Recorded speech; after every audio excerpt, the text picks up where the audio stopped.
За сэлб дэд түүийг барих асуудлыг бол анханасаа дэмжиж байгаа гишүүдийн нэг ээ. Тэр байтугай гадаад зээлгийн ашиглалт үр ашигыг нэмэгдүүлэх анхдагч хуулийн төсөл санаачлаад энэ дотроос хамгийн түрүүнд төсвийн доктортой байдлын тухай хуулийн зарлагын дээд хэмжээнээс гаргах төслийн нэгэнд сэлб дэд төв явж байгаа. Би өөрөө тэр хуулийн дээр гарын үсэг зураад нэлээд юутай явж байгаа. Юутай өөрөө их нөгөө оролцоогоо нэмэгдүүлээ явж байгаа. Гэтэл та бүгдийн зарласан сэлб 1 2 одоо 1 2 дугаар багцын ажил чинь үндэсний компаниуд оролцох ямар ч боломжгүй байсан. Сайн Нямбатар дарга яриад байна. Гадаадын хөрөнгө оруулагч тал чинь ийм болцол тавилаа гэсэн үг үү? Тэгэхээр за би ихлэ асуултад дуусгачих заяа.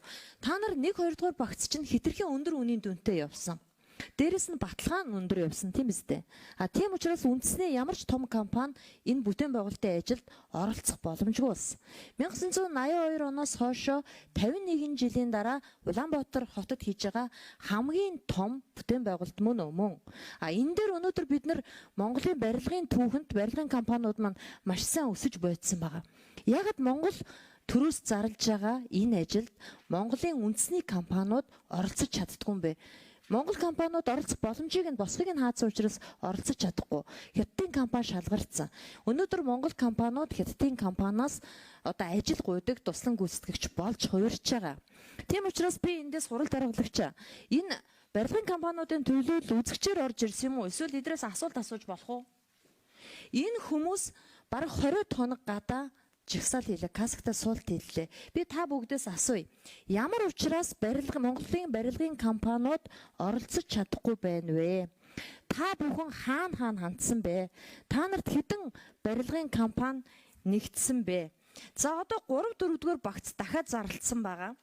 За энэ дээр биш үү? 3 дугаар багц дээр гихтэл 616 тэрбум төгрөгийн багцын ажиллагаа. 4 дугаар багц дээр 491 тэрбум. За 3 дугаар багцын баталгаа нь 3 тэрбум. 4 дугаар багцын баталгаа нь 2.4 тэрбум. Дахиад үндэсний компаниуд орж ирж чадахгүй. Тэгэхээр гадаадын хөрөнгө оруулагчийн итгэлийг эвдэхгүй байх уу? Эсвэл үндэсний компаниудаа бойжуулахгүй байх уу? Монголын үндэсний компаниуд гадаадынхнаас дор үзэгдэх ёстой. Тэр хүмүүс яагаад өнөөдөр хоолой олж идэж чадахгүй гэж Монголын төрөөс ажил зарлцсан байна шүү дээ. Тэгэхээр Нямбатар дарга би сая ингэж ойлголоо. Гадаадын хөрөнгө оруулагч тал чинь багц 1 2 3 4-ийг ийм өндөр үнийн дүнтэй зарлал гэд шаарддаг байгаа юм уу? Тийм учраас аргагүй ирэхэнд зарлаад байгаа юм уу? Ямар учиртай?